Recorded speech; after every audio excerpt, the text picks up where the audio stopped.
الشاهدين والشاكرين والحمد لله رب العالمين.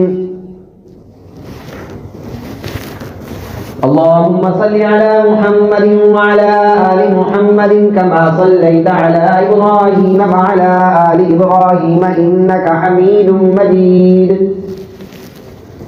اللهم بارك على محمد وعلى آل محمد كما باركت على إبراهيم وعلى آل إبراهيم إنك حميد مجيد. عزیزان گرامی قدر، میرے عزیز دوستوں، بزرگوں، بھائیوں، آپ حضرات کے سامنے قرآن مجید فرقان حمید کی ایک آیت تلاوت کی ہے اور نبی علیہ السلام کی حدیث مبارکہ کے ذخیرے میں سے ایک حدیث مبارکہ تلاوت کی ہے. اللہ رب ذوالجلال ہمیں قرآن اور سنت کے مطابق اپنی زندگیوں کو گزارنے کی توفیق عطا فرمائے. اللہ رب ذوالجلال کا فضل ہے، اس کا کرم ہے کہ اللہ رب ذوالجلال نے ہمیں مسجد میں آنے کی توفیق عطا فرمائی. اس پرفتن دور کے اندر، اس گئے گزرے دور کے اندر اپنے اوقات میں سے وقت نکال کر مسجد میں آنے کی توفیق عطا فرمائی. یہ اس وقت کی اللہ رب ذوالجلال کی بہت بڑی نعمت ہے کہ اس وقت جب لوگ نفسا نفسی کے عالم میں مبتلا ہیں، ہر بندے کو ایک دوسرے سے آگے دوڑنے کی فکر ہے، اس دور کے اندر اللہ رب ذوالجلال نے ہمیں وقت نکال کر مسجد میں آنے کی توفیق عطا فرمائی. اس پر رب ذوالجلال کا جتنا بھی شکر ادا کیا جائے کم ہے، اور اللہ رب ذوالجلال کی توفیق کے بغیر کوئی بھی عمل انسان نہیں کر سکتا. اور ایک جگہ پڑھا کہ اللہ رب ذوالجلال جس بندے کو مسجد میں آنے کی توفیق عطا فرماتے ہیں 100 مرتبہ اس کو رحمت کی نظر سے دیکھتے ہیں تو پھر اس کو مسجد میں آنے کی توفیق عطا فرماتے ہیں. تو میرے عزیز دوستو، نیا سال شروع ہو چکا ہے، عیسوی سال شروع ہو چکا ہے، اور اس عیسوی سال کا پہلا جمعہ ہے. سال کے اختتام پر جتنی خرافات، جتنی فحاشی، جتنی عریانی اور جتنی نافرمانی رب ذوالجلال کی ہوتی ہے، شاید سارے سال میں اتنی نہ ہوتی ہو. اللہ تعالی ہمیں بھی ان تمام فحشات سے، فحش کاموں سے اللہ تعالی ہماری حفاظت فرمائے، اور ہماری آنے والی نسلوں کی بھی ان برے کاموں سے اللہ تعالی حفاظت فرمائے. قرآن مجید کی جو آیت تلاوت کی ہے، پہلے کچھ اس کا ترجمہ آپ کی نظر کر دوں کہ رب ذوالجلال قرآن مجید میں کیا ارشاد فرما رہے ہیں. اللہ رب ذوالجلال ارشاد فرما رہے ہیں یا ایھا الذین آمنوا. یاد رکھیں کہ رب ذوالجلال یہاں ایمان والوں کو مخاطب کر کے کہہ رہے ہیں، لوگوں کو نہیں، کفار کو نہیں. اکثر آیات جب شروع ہوتی ہے تو بعض اوقات بعض آیات میں اللہ رب ذوالجلال حکم دیا ہے یا ایھا الناس، اے لوگو. اب یہاں پر اللہ رب ذوالجلال یا ایھا الناس نہیں کہہ رہے. جب یا ایھا الناس کہتے تو کافر، مسلمان، تمام کے تمام شامل ہو جاتے ہیں. اب اللہ کریم یہاں قرآن مجید کے اندر ارشاد فرما رہے ہیں یا ایھا الذین آمنوا، اے ایمان والو. اب ایمان والا کون ہے؟ میں بھی ہوں، آپ بھی ہیں. جس نے محمد عربی صلی اللہ علیہ وسلم کا کلمہ پڑھا ہے وہ ایمان والا ہے، وہ ایمان والا ہے.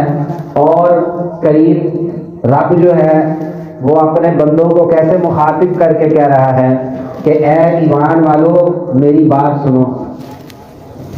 اے ایمان والو، اگر کسی استاد نے کسی شاگرد کو نصیحت کرنی ہو، کوئی بات بتانی ہو یا اس کو اپنے پاس بلانا ہو، تو ساری کلاس 100-150 بچے کی بیٹھی ہو تو اس ایک اکیلے بچے کو بلا کر کے کہ اے فلانے تو میری بات سن، تو ساری کلاس ایک مرتبہ چکنا ہو جائے گی کہ یہ اس بچے کو استاد صاحب نے بلایا، مجھے کیوں نہیں بلایا؟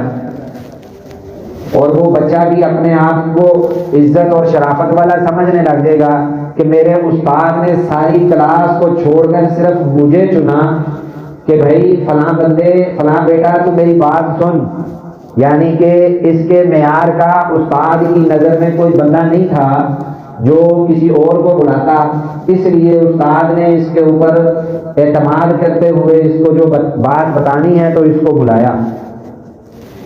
تو رب کریم ایمان والوں کو کیا ارشاد فرما رہے ہیں؟ اے ایمان والو سنو، بات سنو، کیا کہنا چاہ رہا ہوں۔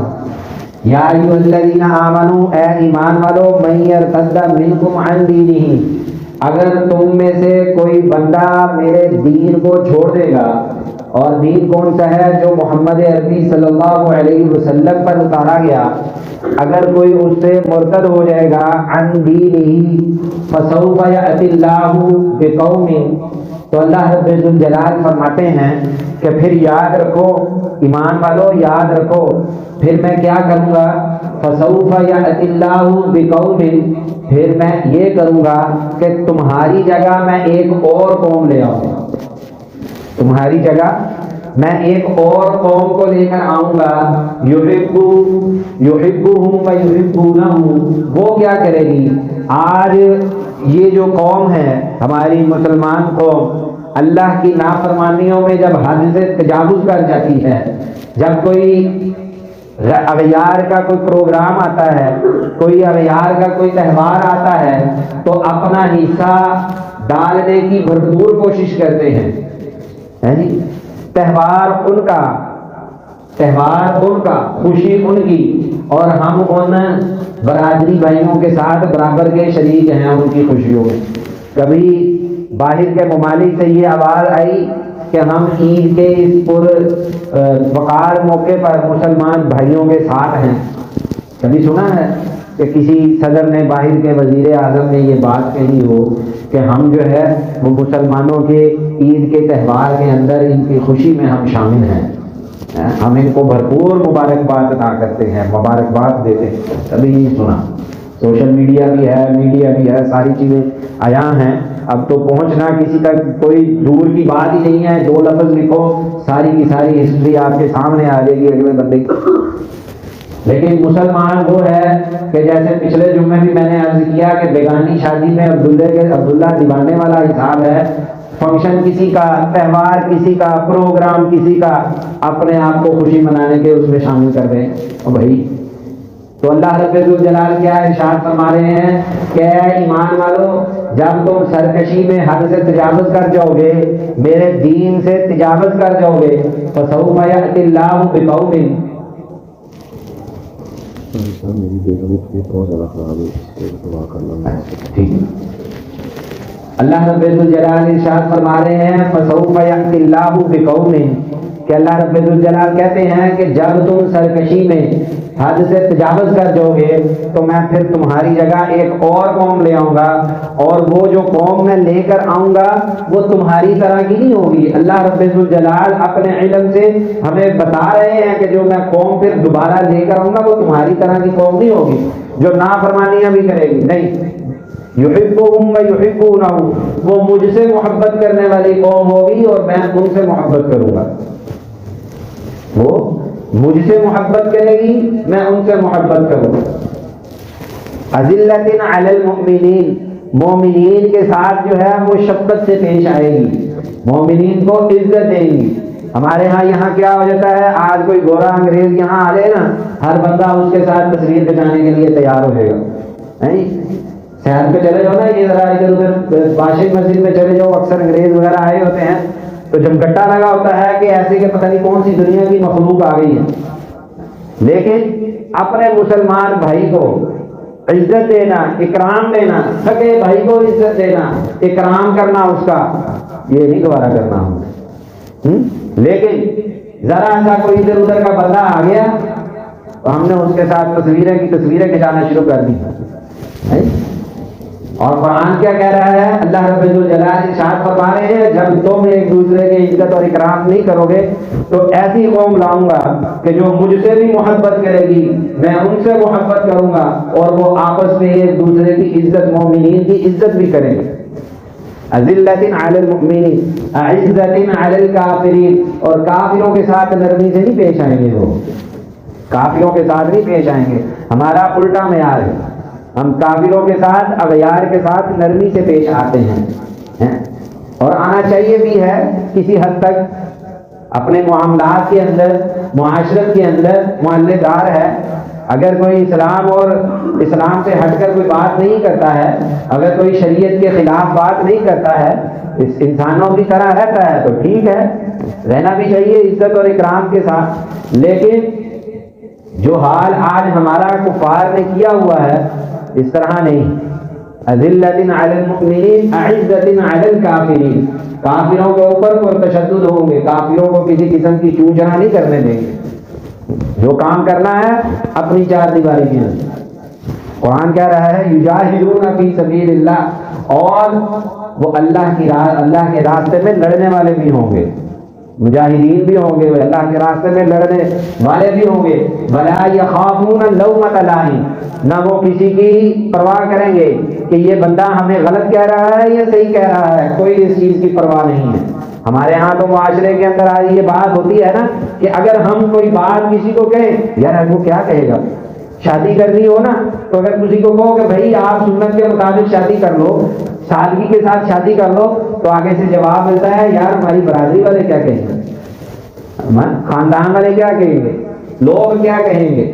لوگوں کی اس بات کی وجہ سے لوگ لاکھوں روپے کا قرضہ لے کر جو ہے نا الٹے پلٹے کام کر لیتے ہیں شادیوں میں کہ لوگ کیا کہیں گے.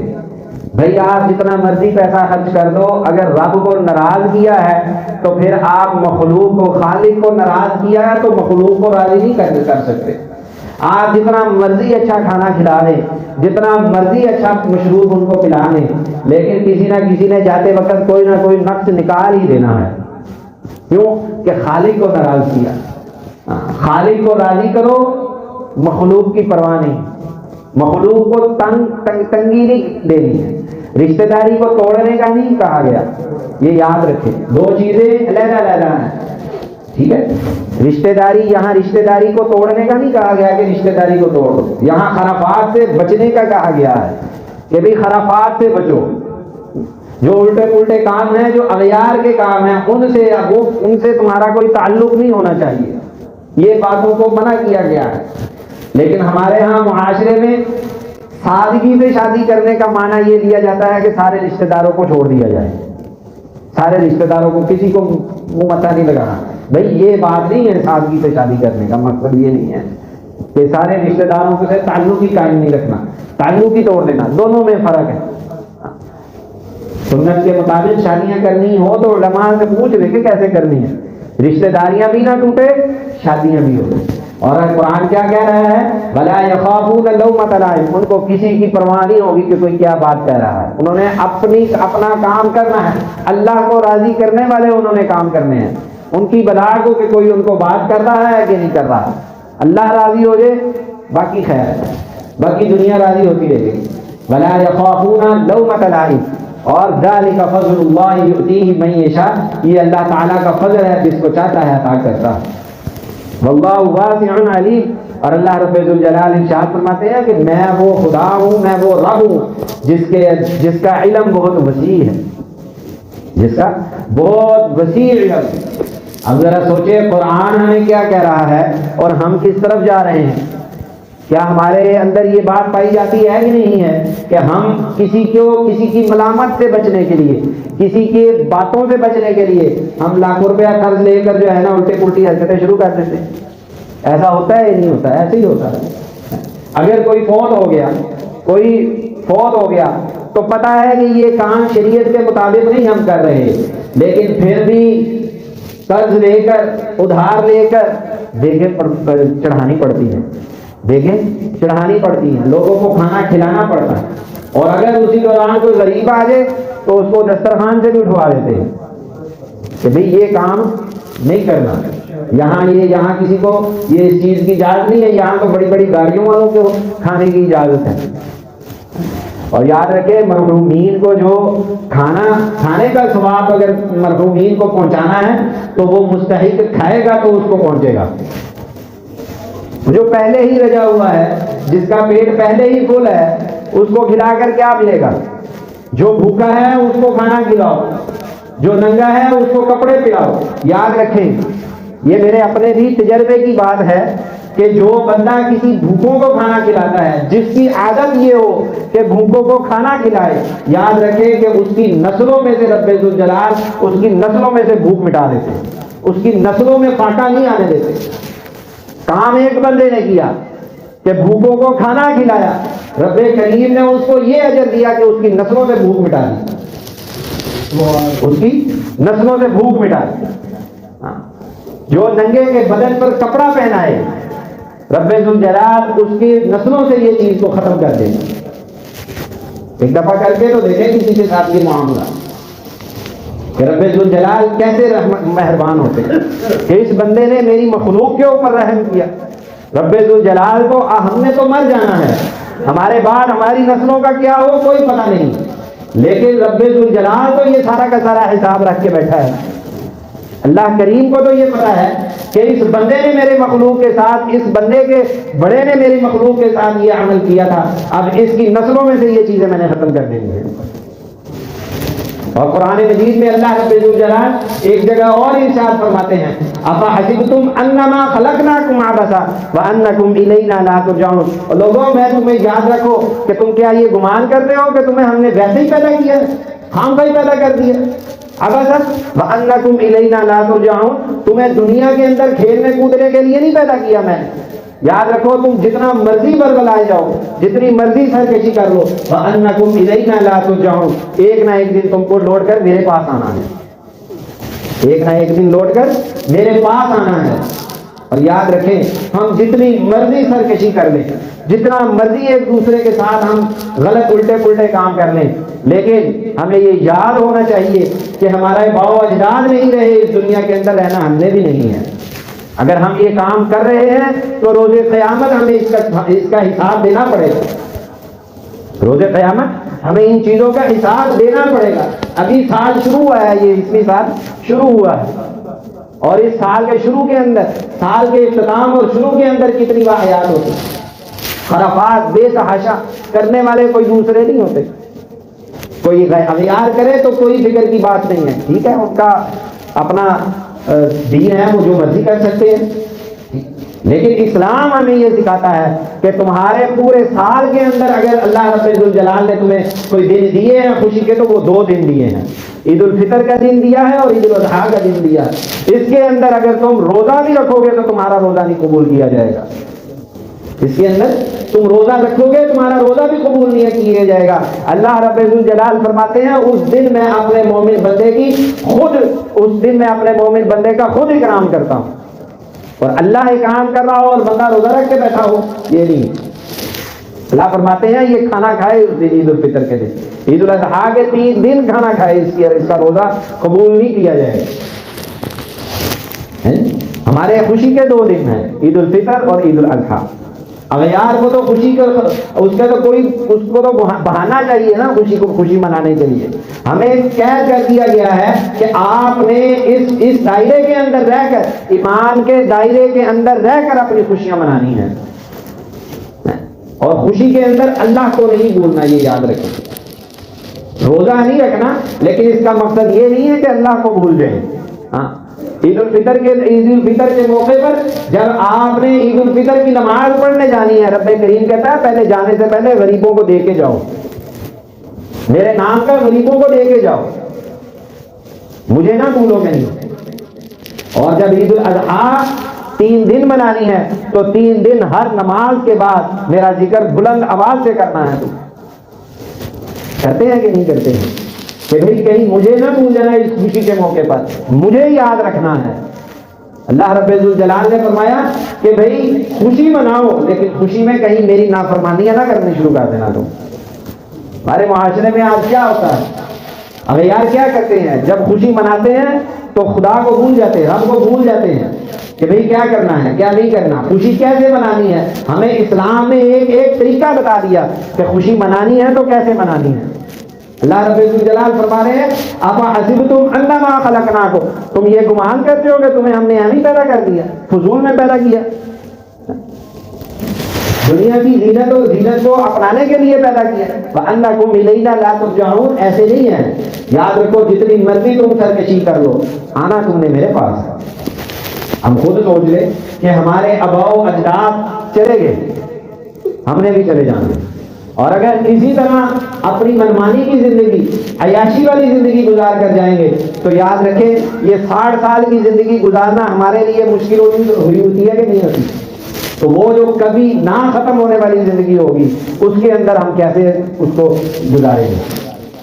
یہاں 60 سال کی، 63 سال کی، 15 سال 18 سال کی عمر میں تو بندہ جوان ہوتا ہے، 12 13 14 15 سال تو بیچ میں سے نکال ہی دے نا، پتہ ہی نہیں لگتا انسان کو کہ وہ پہلے شروع کے 15 سال کہاں گئے۔ باقی 45 سال کی زندگی کیسے ہماری لکیریں نکلوا دیتی ہیں، کیسی مشقت کے ساتھ انسان زندگی گزارتا ہے۔ اور اگر یہ اللہ کے حکموں کے مطابق بندے نے زندگی گزار لی، نبی علیہ السلام کی سنتوں کے مطابق زندگی گزار لی تو ٹھیک ہے، ہمیشہ ہمیشہ کے لیے کامیاب۔ اور یاد رکھیں کہ رب الجلال حضور علیہ السلام کی حدیث مبارکہ ہے کہ پھر جب جہنمی جہنم میں چلے جائیں گے، جنتی جنت میں چلے جائے گا، پھر رب الجلال موت کو ایک مینڈے کی شکل میں لے کر آئیں گے اور جہنم اور جنت کے درمیان میں اس کو ذبح کر دیں گے۔ اب جو جہنم میں چلا گیا وہ ہمیشہ ہمیشہ کے لیے جہنم میں رہے گا، اور جو جنت میں چلا گیا وہ ہمیشہ ہمیشہ کے لیے جنت میں رہے گا، وہ ہمیشہ ہمیشہ کے لیے جنت میں رہے گا۔ یہاں 45 سال کی زندگی گزارنا مشکل ہے، اور وہاں ہمیشہ ہمیشہ کے لیے جب ہمارے فیصلے اگر غلط ہو گئے، اللہ تعالیٰ ہماری حفاظت فرمائے، اللہ تعالیٰ ہمارے گناہوں پر اپنا پردہ ڈالی رکھے، روز قیامت ہمیں ان شرمندگیوں سے اللہ تعالیٰ ہماری حفاظت فرما لے۔ اگر ہمارے فیصلے الٹے ہو گئے تو یاد رکھیں کیا کریں گے۔ یہاں تو 45 سال مشکل سے پریشانیوں میں گزر جائیں گے، لیکن آگے کی زندگی کو کس طرح گزاریں گے؟ نبی علیہ السلام نے فرمایا 2 چیزیں چھوڑ کے جا رہا ہوں، اپنی سنت چھوڑ کے جا رہا ہوں اور قرآن چھوڑ کے جا رہا ہوں، مضبوطی سے پکڑ لینا اس کو۔ مضبوطی سے پکڑنے کا یہ مراد نہیں ہے کہ ایک ہاتھ میں مضبوطی سے قرآن کو تھام لو، دوسرے ہاتھ میں مضبوطی سے حدیث کی کتابوں کو تھام لو، نہیں، مضبوطی سے تھامنے کا مطلب یہ ہے کہ مضبوطی کے ساتھ ان کے اوپر عمل پیرا ہو جائے۔ بار بار میں یہ بات کہا کرتا ہوں کہ آج ہم خود اپنے گریبانوں کے اندر جھانک کے دیکھیں، کسی کا محاسبہ کرنے کی ہمیں ضرورت نہیں ہے۔ ہم دیکھیں کہ ہم اپنی زندگی کے اندر 24 گھنٹے کی زندگی کے اندر کتنے اللہ رب الجلال کے حکموں کی فرما برداری کرتے ہیں، کتنی سنتوں کے اوپر عمل کرتے ہیں۔ پھر تو مزے کی بات ہے، قیامت والے دن جو حساب ہوگا تو ہوگا، بعد میں پتہ لگے گا، لیکن ایک حساب ایک دن کا اپنی زندگی کا خود کر کے دیکھے کہ آج ہم نے اللہ کی کتنی فرما برداریاں کی ہیں، آج ہم نے نبی علیہ السلام کے کتنے حکموں کو مانا ہے، آج ہم نے نبی علیہ السلام کے کتنے طریقوں پر عمل کیا ہے۔ ہم ذرا آج اپنا محاسبہ ایک دن کا، ایک ہفتے کا، ایک مہینے کا، ایک سال کا، پوری زندگی کا نہیں کہہ رہا، صرف ایک دن کا کر کے دیکھ تو ہمیں خود پتہ لگ جائے گا کہ روز قیامت ہمارا حشر کیا ہوگا۔ کیوں جی؟ یہ کوئی مشکل کام تو نہیں ہے نا۔ ایک دن کا محاسبہ اگر ہم اپنا خود کر لیں، ہر بندہ اپنا اپنا محاسبہ خود کر لے تو یاد رکھیں یہ دنیا خود بخود سدھرنی شروع ہو جائے گی کہ نہیں بھائی یہ کام ہم نے کرنے نہیں ہیں، یہ کام ہم نے کرنے ہیں۔ تو پھر دیکھیں کہ یہ تبدیلی کیسے آتی ہے۔ ہم جو آج اخلاق کا رونا روتے ہیں کہ اخلاق ختم ہو گئے، ذرا ہم دیکھیں اپنا محاسبہ کریں کہ آج ہم نے کتنے لوگوں کو گالیاں دی ہیں، ہم نے آج اپنے ملازمین کے ساتھ کتنا اچھا سلوک کیا ہے۔ آج ذرا ہم خود اپنے گریبانوں میں جان کے دیکھیں، کسی کو کہنے کی ضرورت نہیں ہے کہ وہ صحیح ہے وہ غلط ہے، وہ غلط ہے وہ صحیح ہے، نہیں، اپنا محاسبہ کرے، خود ہی پتہ لگ جائے گا۔ رات کو سونے سے پہلے خود اپنا رجسٹر نکالیں، خود ہی دیکھیں کہ ہم نے آج کیا کمایا، کیا کھایا۔ دکان بند کرتے ہیں، دکان بند کرنے سے پہلے سارے دن کا حساب کرتے ہیں نا، حساب کرتے ہیں نا، ذرا سونے سے پہلے، آنکھ بند کرنے سے پہلے اپنی زندگی کا ایک دن کا حساب کرتے تھے کہ آج ہم نے کیا کمایا، آج ہم نے کتنی سنتوں پر عمل کیا، آج ہم نے حضور علیہ السلام کے کتنے طریقوں پر عمل کیا۔ پتہ لگ جائے گا کہ ہم نے قرآن اور سنت کو تھامے رکھا ہے یا قرآن اور سنت کو چھوڑ دیا. آج قرآن کے کتنے حکموں کی ہم نے پاسداری کی ہے. ایک دن کا محاسبہ کریں بس، خود ہی پتہ لگ جائے گا کہ ہم کس جگہ پر کھڑے ہیں. اور روز قیامت ہمارا کیا حشر ہونا ہے. یاد رکھیں کہ اللہ رب ذوالجلال غفور الرحیم ہے، معاف کر دینے والی ذات ہے وہ، لیکن وہ غفار بھی ہے، وہ غفار بھی ہے. جب اعلانیہ گناہ کرتے ہیں، کافر بھی وہ گناہ کر رہا ہے، مسلمان بھی وہ گناہ کر رہا ہے، روز قیامت کافر کو اس گناہ کی وجہ سے جہنم میں بھیجا جائے گا، اور مسلمان وہی گناہ مسلمان نے ساتھ بیٹھ کر کیا ہو. کیا رب ذوالجلال کافر کے لیے علیحدہ میعاد رکھیں گے اور مسلمان کے لیے علیحدہ؟ کہ کیا صرف اس لیے کہ یہ مسلمان؟ نہیں میرے بھائی، ایسا نہیں ہوگا. اگر اس وقت کافر نے اٹھ کے وہاں کہہ دیا کہ اللہ اس گناہ کے اندر تو یہ بھی شریک تھا، تو کیا بنے گا؟ کیا بنے گا؟ تو میرے عزیز دوستو، یہ نیا سال شروع ہوا ہے. پچھلا سال جو ہو گیا سو ہو گیا، جو کما لیا سو کما لیا، لیکن اب جو سال شروع ہوا ہے آج سے، اس جمعے سے تہیہ کر لیں کہ آئندہ کی جتنی بھی زندگی ہے، کم از کم رات کو سونے سے پہلے تو اپنا محاسبہ کر کے سوئیں گے کہ ہم نے اپنے پورے دن کے اندر ہم نے کیا کیا، ہم نے کتنی نمازیں پڑھی، ہم نے کتنا ذکر کیا، ہم نے کتنا جھوٹ بولا. اور یہ جب سارا ہوگا تو پھر ان تمام گناہوں کو اگلے دن ان تمام گناہوں سے بچنے کی کوشش کریں. اللہ رب ذوالجلال ہمیں عمل کی توفیق عطا فرمائے. وآخر دعوانا ان الحمد للہ رب العالمین.